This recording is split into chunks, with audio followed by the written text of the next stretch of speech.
హైదరాబాద్ మునిగిపోయింది. ఇదేమన్నా కొత్త? ఎవ్రీ ఇయర్ వర్షం పడితే హైదరాబాద్లో నీళ్ళు నిల్వ ఉండిపోవటం, మనం గంటల తరబడి ట్రాఫిక్లో ఉండిపోవటం, మన వెహికల్స్ అన్నీ ఆ నీటిలో మునిగిపోవటం. కొన్ని ఇయర్స్ బ్యాక్ మా బావగారు ఇంకా ఇండియాలో ఉన్నప్పుడు ఒకరోజు మొత్తం తన బండిని నీటిలోంచి ముంచి తీసుకొచ్చారు.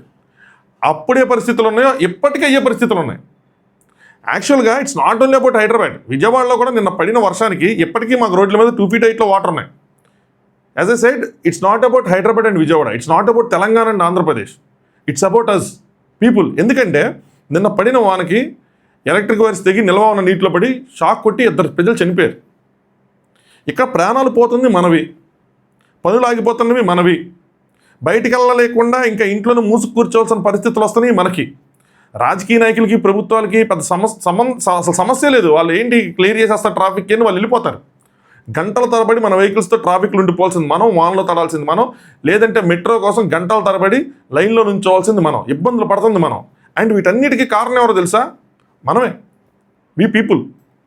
మాట్లాడుకుందాం. ఈ వీడియో పెద్ద స్కామ్లు వీటన్నిటిలాగా పెద్ద ఇంట్రెస్టింగ్ ఉండకపోవచ్చు, కానీ ఇందులో ప్రాబ్లమ్స్ మనం మాట్లాడుకుందాం, సొల్యూషన్స్ కూడా మనం మాట్లాడుకుందాం.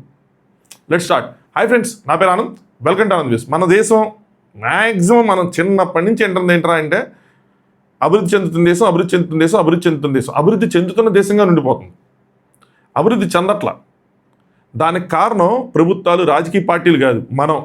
ఎలా చెప్తాను చూడండి.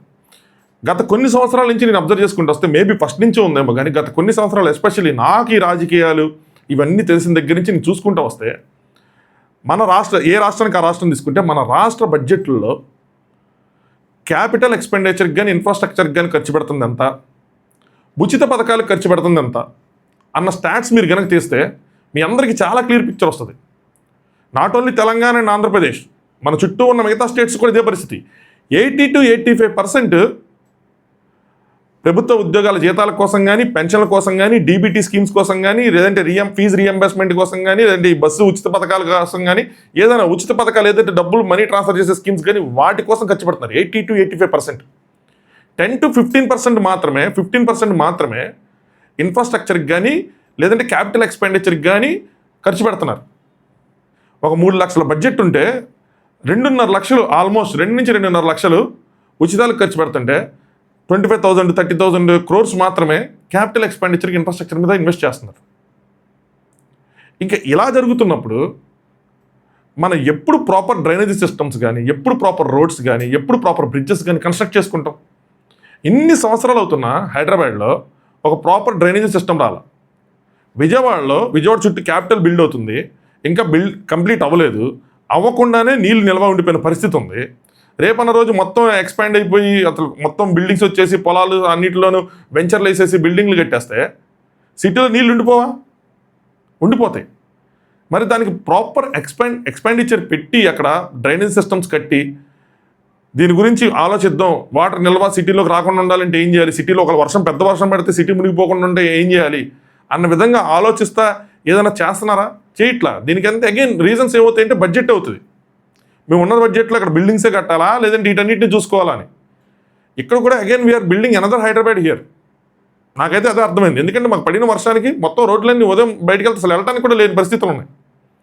ఏదైతే బయటికి రావద్దు, డ్రైనేజీలు మాన్యువల్స్ తెరుచుకుని ఉన్నాయి, లేదంటే ఎలక్ట్రిక్ వైర్స్ కట్ చేసి ఉన్నాయి. అది మన ఫాల్ట్గా చెప్తారు, మనం తప్పు చేసి చనిపోయినట్టు ఉంటుంది. అది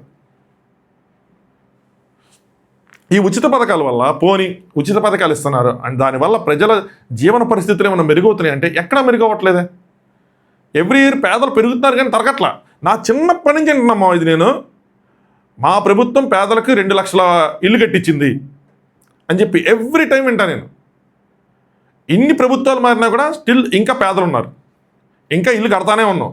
ఇది ఎప్పటికి మారిద్దో నాకు అర్థం కావట్లా. నిజంగానే పేదలకు ఇల్లు ఇస్తున్నారా? ఆ పేదలకు ఇల్లు ఇస్తుంటే ఆ పేదలు ఏం చేస్తున్నారు? మొన్న ఒక వీడియో చూశాను నేను, తెలంగాణ సైడ్ వీడియోనే.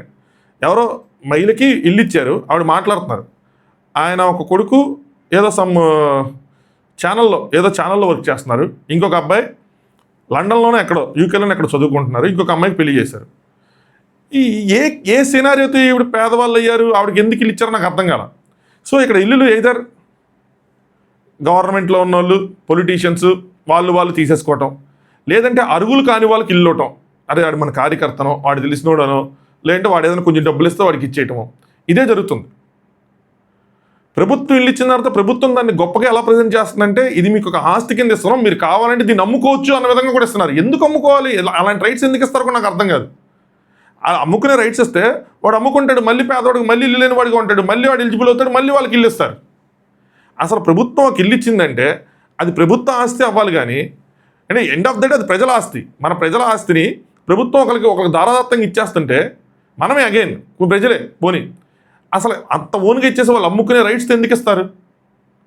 మీరు ఒక ఇల్లు ఇచ్చారు, వాళ్ళు లేదు కాబట్టి మీరు ఇల్లు ఇచ్చారు, వాళ్ళు అందులో ఉంటారు. వాళ్ళ జీవన పరిస్థితులు మెరుగాయి అనుకోండి, వాళ్ళకి ఇంకా పెద్ద ఇల్లు కావాలి, మంచి ఇల్లు కావాలంటే ఆ ఇల్లు ఖాళీ చేసి వాళ్ళు వెళ్ళిపోయి వేరే ఇల్లు తీసుకుంటారు. అగైన్ ఈ ఇల్లు ప్రభుత్వానికి ఉంటుంది, ఇది వేరే పేదవాడికి ఇస్తారు, లిస్ట్లో ఉన్న నెక్స్ట్ పేదవాడికి ఇస్తారు. ఇట్లా ఏదైనా పెట్టుకోవాలి, కానీ ఇంకో మీకు మేము ఆస్తి ఇస్తున్నాం అని చెప్పి ఒకళ్ళు వచ్చి 25 సెంట్లు అంటారు, ఒకళ్ళు వచ్చి 48 సెంట్లు అంటారు, ఒకళ్ళు వచ్చి డబుల్ బెడ్రూమ్ అంటారు, ఒకళ్ళు వచ్చి ట్రిపుల్ బెడ్రూమ్ అంటారు. నెక్స్ట్ వచ్చిన వాళ్ళు పేదల ఓట్ల కోసం మీకు విల్లాలు కట్టిచ్చేస్తాం అంటారు. మనం ఓట్లు వేస్తాం మనందరం, కానీ ఆ పేదలు జరగరు, ఆ ఇల్లు ఏమవుతాయో తెలియదు, ఏందో అసలు అర్థమే కాదు. ఇదంతా జస్ట్ ఓట్ల కోసం. ఒక స్టేట్ వాళ్ళు వచ్చి ఉచిత బస్సు స్కీమ్ ప్రవేశపెట్టారు, వాళ్ళు గెలిచారు. నెక్స్ట్ పక్క స్టేట్లో రాజకీయాలు ఏం జరిగినాయి, ఏం డిస్కషన్లు జరిగినాయి, అరే ఆ పలానా పొలిటికల్ పార్టీ వాళ్ళు ఇట్లా ఉచిత బస్సు ప్రవేశపెట్టారు, దాంతో వాళ్ళు ఎలక్షన్ గెలిచారు, మనం కూడా పెడదాం. ఇక్కడ చూడండి, డిస్కషన్ చూడండి. జర్నలిస్టులు కానీ ఎవరైనా మాట్లాడుతున్నప్పుడు ఏం మాట్లాడతారంటే, ఉచిత బస్సు ప్రవేశపెట్టడం వల్ల ప్రజలకు ఏదో న్యాయం జరిగింది, ప్రజల జీవన పరిస్థితులు మెరుగైనవి కాబట్టి ఈ పథకం ఉండాలి అని డిస్కషన్ లేదు. ఉచిత బస్సు ప్రవేశపెట్టడం వల్ల అక్కడ రాజకీయ పార్టీ గెలిచి అధికారంలో వచ్చింది కాబట్టి మనం కూడా ప్రవేశపెట్టి అధికారంలోకి వద్దాం అన్నది డిస్కషన్ పాయింట్. ఇక్కడ ప్రజల జీవన పరిస్థితులు మెరుగుపరచడానికి పథకాల్లో లేవు, మనం అధికారంలో రావడానికి పథకాల్లో ఉన్నాయి. ఒకళ్ళు వచ్చి నవరత్నదాయిలాగా నవరత్నాలు అంటారు, ఇంకోళ్ళు ఏమో కొడితే కొట్టాలి, 6 కొట్టాలి, సూపర్ 6 అంటారు. ఎవ్రీ టైం ఎలక్షన్ వచ్చినప్పుడు ముందున్న దానికన్నా ఇంకా ఎక్కువ ఇవ్వాలి అన్న దాని మీద ఫోకస్ చేసి ఇంకా ఎక్కువ బడ్జెట్ అనేది పెరిగిపోతుంది, కానీ తరగట్లా. లాస్ట్ ఇయర్ తెలంగాణలో మీకు అందరికీ గుర్తుంటే హెచ్సియు భూముల కోసం ఒక ఇష్యూ అయింది. ఆ భూములు నరికేసి, అడవులు చెట్లు ఇవన్నీ నరికేసి దాన్ని డెవలప్మెంట్కి ఇస్తే అక్కడి నుంచి ఒక 10,000 కోట్లు రెవెన్యూ జనరేట్ అవుతుంది అని చెప్పి అక్కడ ముఖ్యమంత్రి గారు ఒక ప్లాన్ చేశారు. సో దట్ ఎందుకు ఆ ప్లాన్ చేశారు మీరు సరిగ్గా గమనిస్తే న్యూస్లోనే చూస్తే వాళ్ళ దగ్గర డబ్బులు లేవు, సో వీటిని జనాలకి ఖర్చు పెడతాం, ఎండ్ ఆఫ్ ద డే వీటిని జనాలకే ఖర్చు పెడతాం అని చెప్పి ఇక్కడ వాటితో తీసి ఏదో ఇన్ఫ్రాస్ట్రక్చర్ డెవలప్ చేస్తాం అన్నట్టు కాదు, జనాలకి ఉచిత పథకాలు ఇవ్వడానికి డబ్బులు లేకపోతే ఇస్తున్నాం అన్నట్టు. అగైన్ అక్కడ అన్నీ తీసేసి అక్కడ మళ్ళీ బిల్డింగ్లు వస్తే ఇప్పుడు మీరు అక్కడ ఉన్నా ఒకప్పుడు ఆ ఏరియాలో, సో ఆ ట్రిపుల్ సర్కిల్ కానీ ఆ గచ్చిబౌలి కానీ అగైన్ అంతమంది బిల్డింగ్లు, అది ఆఫీస్లో అవనివ్వండి, లేదంటే మనం ఉండే అపార్ట్మెంట్లో అవనివ్వండి, ఏదైనా అవనివ్వండి, అగైన్ ట్రాఫిక్ జామ్లేనా. ఏది కొన్ని ఉచిత పథకాలకి ఇవ్వటం కోసం అక్కడ మనం కడితే ఏమవుతుంది, మొత్తం ట్రాఫిక్ జామ్, మొత్తం కంజెషన్. ఇదే జరిగింది ఓవర్ ద ఇయర్స్. డెవలప్మెంట్ పేరుతో లేదంటే ఆ భూములు వేలం వేసుకొని ఏదో ఒకటి చేసుకొని ప్రాపర్ ఇన్ఫ్రాస్ట్రక్చర్ బిల్డ్ చేయకుండా, proper roads, proper drainage system, proper city planning చేసుకోకుండా చెరువులు ఆక్యుపై చేసి ఇల్లులు కట్టుకున్నారు, సరేనా, పొలాలన్నీ తీసి ఇల్లులు కట్టుకున్నారు. ఇక్కడ కూడా జరుగుతుంది అదే, అన్ని చోట్ల జరుగుతుంది అదే. ప్రాపర్ ప్లానింగ్ ఉండటం లేదు. వచ్చిన వాళ్ళు వచ్చినట్టు ఏ పార్టీ అధికారంలోకి వస్తే వాళ్ళకి తగ్గట్టు వాళ్ళు ఏ పనులు చేస్తారు. వెస్ట్రన్ కంట్రీస్కి మనకి డిఫరెన్స్ అదే. అక్కడ పార్టీ మారి వేరే వాళ్ళు అక్కడ అధికారంలోకి వచ్చినా వాళ్ళు ఏవైతే పాలసీస్ ఉంటాయో అవి చాలా పక్కగా ఫాలో అవుతారు. మనకు అలాంటిది లేవు, మనది అది బాధ. ముందు దాంట్లో ఇందులో ఏ లూప్ హోల్స్ ఉన్నాయి, ఇంకా దీన్ని బెటర్గా ఏం చేయాలి అన్న దానికన్నా కూడా దీన్ని పక్కన పెట్టండి, మనం వేరే చూసుకుందాం. మన ప్రాబ్లం అది. మనకి ఎవరైనా పొలిటీషియన్స్ వచ్చి సరే మేము ఇంకో ఇట్లా ఉచిత పథకాలు ఇవ్వం, లేదంటే మీకు ఇట్లా ఓటుకి నోట్లు పంచం, డబ్బులు పంచం, మాకు ఓటు ఏంటంటే మనం ఓటు వేయం. ఇప్పుడు 400 ఇల్లు ఎలక్షన్లు ఉంచున్నాను అనుకోండి, నేను ఇల్లు తిరుగుతా, తిరిగి నేను ఒకటి ఉన్నాను అని చెప్తా, నేను ఎడ్యుకేటెడ్, ఇంత చదువుకున్నా, నాకు సమాజం మీద అవగాహన ఉంది, పాలిటిక్స్ మీద అవగాహన ఉంది, నన్ను మీరు గెలిపిస్తే నేను మీకు పర్సనల్గా మీ ఇంటికి ఇంకా మీ ఏరియాకి ఏదో ప్రాబ్లమ్స్ నేను ఇంక సాల్వ్ చేస్తానని చెప్పి నేను చెప్పినా కూడా నాకు ఓటేరు అయ్యరు.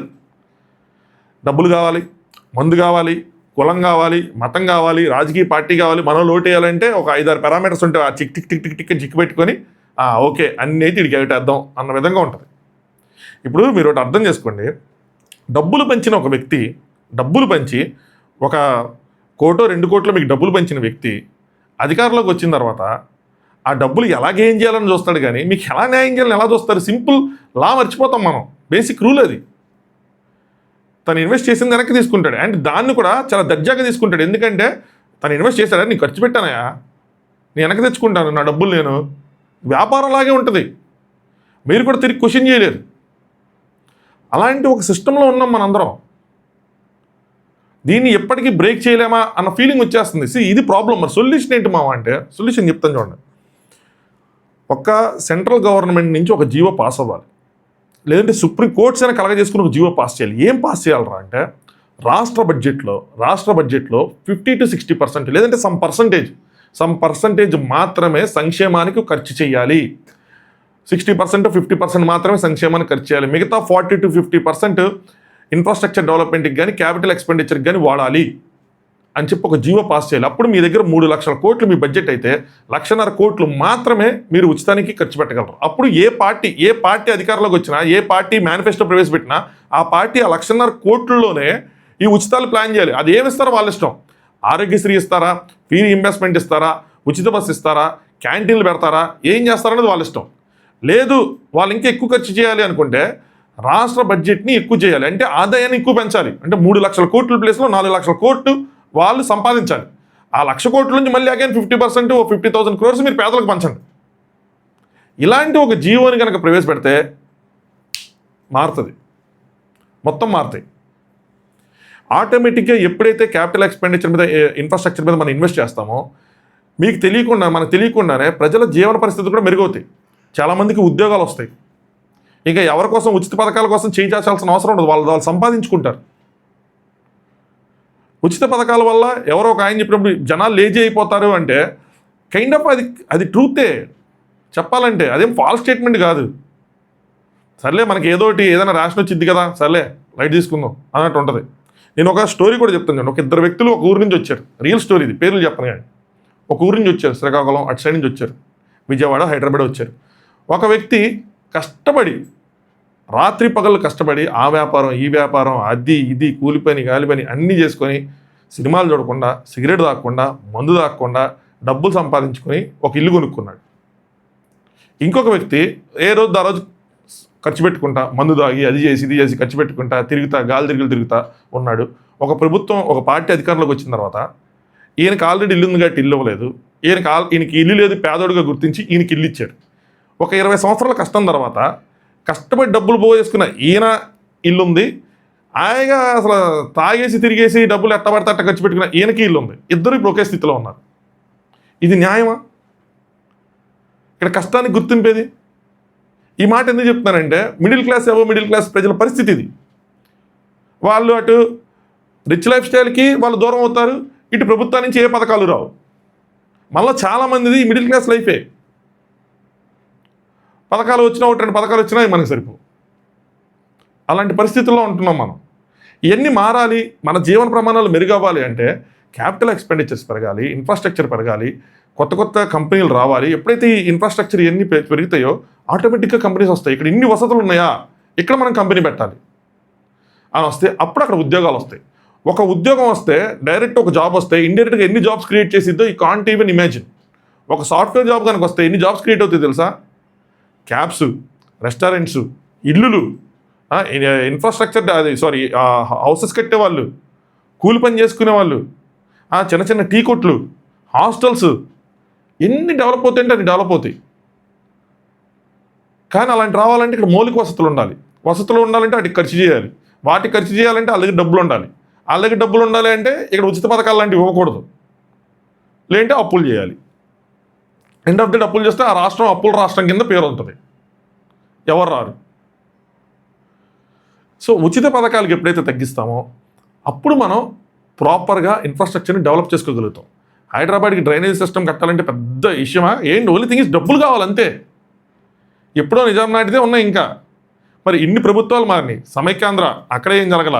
దాని తర్వాత టీఆర్ఎస్ వచ్చింది, అక్కడే ఏం జరగల. దాని తర్వాత కాంగ్రెస్ వచ్చింది, ఇప్పుడే ఏం జరగట్లా. ఇక్కడ వచ్చేపాటికి ఇక్కడ కూడా మనం అమరావతి కడుతున్నాం ఆంధ్రాలో. కానీ దానికి కట్టకముందే ఇక్కడ నీళ్ళు నిల్వ ఉంటాయి. దీనికి ఏం చేయాలి, నీళ్ళు నిల్వకుండా ఏం చేయాలి, ఆ ప్లానింగ్స్ ఏం జరుగుతున్నాయో తెలియదు. ఎండ్ ఆఫ్ ద డే అది కట్టేసి ఇక్కడ చుట్టుపక్కల మొత్తం డెవలప్మెంట్ అయితే ఇది కూడా ఇంకొక హైదరాబాద్ అవుతుంది. రోడ్లన్నీ ఇరుగ్గా ఉంటే నీళ్ళు నిలిచిపోతే జనాలు అట్లాగే స్టక్ అయిపోతారు. అంతే జరిగేది. ఈవెన్ వైజాగ్లో కంపెనీస్ అన్ని డెవలప్ అయిన తర్వాత అక్కడ కూడా జరిగేది అట్లాగే అనిపిస్తుంది. సిటీ ప్లానింగ్ని చూసుకొని సిటీ ప్లానింగ్ని ఇంకో ఇక్కడ ఇట్లా ప్రాబ్లమ్స్ వస్తాయి, ఇట్లాంటి డెవలప్మెంట్ కంపెనీస్ తీసుకురావడం ఒక విషయం అయితే, కంపెనీస్ వచ్చిన తర్వాత కొత్తగా ఎలాంటి ప్రాబ్లమ్స్ రైజ్ అవుతున్నాయి వాటిని రైజ్ అవ్వకుండా చూడాలి అంటే దానికోసం ప్రాపర్ ప్లానింగ్, ఇంత డీప్ థింకింగ్ ఇవన్నీ ఉండట్లా. పొలిటీషియన్స్కి ఉండాలని కాదు, ఇది ప్రభుత్వ అధికారుల పని కూడా. ఎంతమంది తమ జాబ్స్ని ప్రాపర్గా చేస్తున్నారు ఏంటన్నది వాళ్ళకే తెలియాలి. ఎందుకంటే మనం గంట ట్రాఫిక్లో స్టక్ అయిపోయినా 2 గంటలు స్టక్ అయిపోయినా కూడా ఇట్స్ ఓకే అనుకోవచ్చు, కానీ మన తప్పు లేకుండా ప్రాణాలు పోవటం ఉన్నది మాత్రం నన్ను బాధిస్తుంది. ఆ పరిస్థితిలో నేను ఉండొచ్చు, మీరు ఉండొచ్చు, ఎవరైనా ఉండొచ్చు. నేను పని మీద లాస్ట్ టైం వర్షం పడినప్పుడు ఆటోలో వెళ్తున్నా, ఎందుకని మంచిదని ఆటోలో వెళ్తుంటే సడన్గా ఒక బిల్ బోర్డు ఆటో ముందు పడిపోయింది, జస్ట్ మిస్, మా ఆటో మీద పడిపోవాల్సింది. ఆ తర్వాత రోజు కట్ చేస్తే ఒక కానిస్టేబుల్, విజయవాడలోనే ఒక కానిస్టేబుల్ వాళ్ళ ఫ్యామిలీ వెళ్తుంటే ఆటోలో వైర్ దిగి పడిపోయి ఆయన చనిపోయాడు. సో ఆ పరిస్థితుల్లో నేను ఉండొచ్చు, మీరు ఉండొచ్చు, ఎవరైనా ఉండొచ్చు. అండ్ మనం అలాంటి డెత్ డిజర్వ్ చేస్తామా చెప్పండి? పని చేసుకోవడానికి బయటకు వచ్చి ప్రాణాలు పోగొట్టుకోవటమా? ఇంతకుముందు కూడా ఒక అతను పెరుగు ప్యాకెట్కి బయటకు వచ్చి డ్రైనేజీలో పడి చనిపోయాడు, చందానగర్ అటు సైడ్, లాస్ట్ ఇయర్ లేదంటే 2 years బ్యాక్. అలాంటివి విన్నప్పుడు ఎంత బాధ కలిగిద్ది అంటే అంత బాధ కలిగిద్ది. అది ఎవరైనా అవ్వచ్చు. వర్షంలో మనం కూడా బయటికి వెళ్ళచ్చు. మారాలి, సిచ్యువేషన్స్ మారాలి, అది మన చేతిలోనే ఉంటుంది. నేను ఇప్పుడు మాట్లాడాను కదా, ఎవరైనా దీని గురించి ఇంకా గట్టిగా మాట్లాడితే, నిజంగా ఇలాంటి జీవో ఒకటి తీసుకురాగలిగితే సెంట్రల్ నుంచో లేదంటే కోర్ట్స్ నుంచో అన్నీ చేంజ్ అవుతాయేమో. మన వాయిస్ ఇంతే, మన రీచ్ ఇంతే. ఎంతమో 40,000 సబ్స్క్రైబర్లు. ఇందులో ఇది స్కామ్ కూడా కాదు కాబట్టి ఎంతమంది ఇంట్రెస్టింగ్గా ఇప్పటివరకు చూస్తుంటారో కూడా తెలియదు, చెప్పలేము. ఎన్ని వ్యూస్ వస్తాయో కూడా తెలియదు. ఎందుకంటే ఈ SMA జరిగినప్పుడు కూడా నేను ఒక 20,000 డొనేట్ చేశాను, ప్రభుత్వం ఉచిత పథకాలు తీసి ఇట్లా SMAకి ఏదైనా స్కీమ్ పెట్టండి, ఉచిత బస్కి 50% తగ్గించి స్కీమ్ పెట్టండి అంటే 5,000 మంది కూడా చూడాలి. అదే నేను స్కామ్ అని పెడితే మాత్రం 5 లక్షల మంది చూశారు. మనకు కూడా ఎంత ఇంట్రెస్టింగ్ ఉండవు ఇలాంటి టాపిక్స్, టు బి ఫ్రాంక్ చెప్పాలంటే. బట్ సఫర్ అయ్యేది మనం ఇలాంటి వాటి వల్లే. మన రియల్ సఫరింగ్ మాత్రం వీటిల్లోనే ఉంటుంది, మన డే టు డే సఫరింగ్ మొత్తం వీటిల్లోనే ఉంటుంది. నేను బయటికి వెళ్ళాలి, మా ఇంటి ముందు 2 అడుగుల ఎత్తులో వాటర్ ఉన్నాయి, ఏడ వెళ్తావు?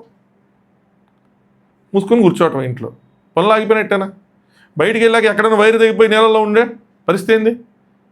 అప్పుడైనా కాలు కింద పెడితే చెప్పలేం కదా. అది ఫ్రస్ట్రేషన్ కాదు కానీ, బట్ అది చూసినప్పుడు బాధ. ఆ ప్లేస్లో మనం ఉంటే ఏంటి ఆ పరిస్థితి అని, మన ఫ్యామిలీ, మనం ఏంటిది?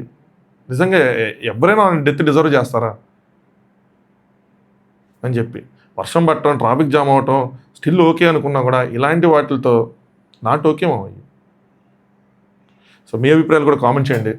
కొత్తగా చూసే ఎవరైనా ఉంటే ఛానల్ సబ్స్క్రైబ్ చేసుకోండి, వీడియో లైక్ చేయండి. Thanks for watching.